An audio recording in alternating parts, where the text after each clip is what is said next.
തുണി എടുക്കാൻ സമയമില്ലാത്ത ഒരുത്തി. പറയണൂര് പറയട്ടെ അണ്ണാ, എനിക്ക് ഒരു പേടിയില്ല. ഒരു യുവ നടിയെ തോൽപ്പിക്കാനായി അവളുടെ മുറിയിൽ മിഥിൽ രാജ് വന്നു. വെളുപ്പിന് 4 മണിക്ക് ഞാനത് കണ്ടു. ഒരു ശീലാവതി വല്ലവനൊക്കെ കൂട്ടിക്കൊടുത്തിട്ട് വന്നിരിക്കുന്നു വക്കാലത്തിന്. പിന്നെ ഞാൻ അവക്ക് മദ്യം ഒഴിച്ചു കൊടുത്തിട്ടുണ്ട്.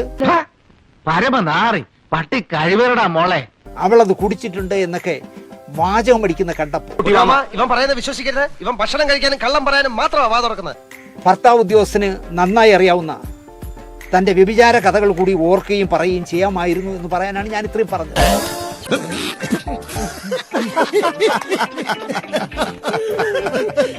ഞാൻ ഒഴിച്ചു കൊടുത്തിട്ടുണ്ടല്ലോ അവക്ക് മദ്യം. അപ്പൊ എവളും വെള്ളവാടിക്കാറിയാണെന്ന് മനസ്സിലായി.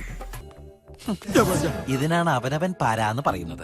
ഞാൻ 4 മണിക്ക് അവളുടെ റൂമിൽ ചെന്നപ്പോ മിഥിൽ രാജ് അവളുടെ റൂമിൽ ഇരിക്കുന്നു. ഇവളെന്തിനാ 4 മണിക്ക് വേറെ ഡ്യൂട്ടിക്ക് പോയിട്ട് പോയതായിരിക്കും. മനസ്സിലായോ? പറയുന്നത് കേട്ടത് നേരാ. അതിനെ അസൂയപ്പെട്ടിട്ട് ഒരു കാര്യമില്ല. അല്ലെങ്കിൽ ഇവക്ക് പോലീസിന്റെ ചുമതലയുണ്ടോ വല്ലവളുടെയൊക്കെ റൂമിൽ 4 മണിക്ക് റെയ്ഡ് നടത്താൻ? എന്ത് പറയാൻ? മുഖം കണ്ടാ അറിയാൻ പേടിച്ചോളാണെന്ന് ഓരും പെട്രോള്. തനിക്കതിനുള്ള എന്ത് യോഗ്യതയുണ്ട് എന്നുകൂടി ഈ പറയുന്ന നപുംസകം ചിന്തിക്കണമായിരുന്നു. അതിനോടൊന്നും പറഞ്ഞിട്ട് കാര്യമില്ല. ആണല്ലോ, എങ്കിൽ പിന്നെ പറയണ്ട. അഹങ്കാരി അഹങ്കാര തൂറി തോപ്പിക്കുക എന്ന് പറയും പോലെ നാറ്റി തോപ്പിക്കാനാണ്. അവനെ തോലിക്കണം. ഞാനുണ്ടോ കൂടെ? ആരും കൂടെ വേണ്ട, ഒറ്റയ്ക്ക് തീർത്തോളാം. അങ്ങനത്തെ കേസാ.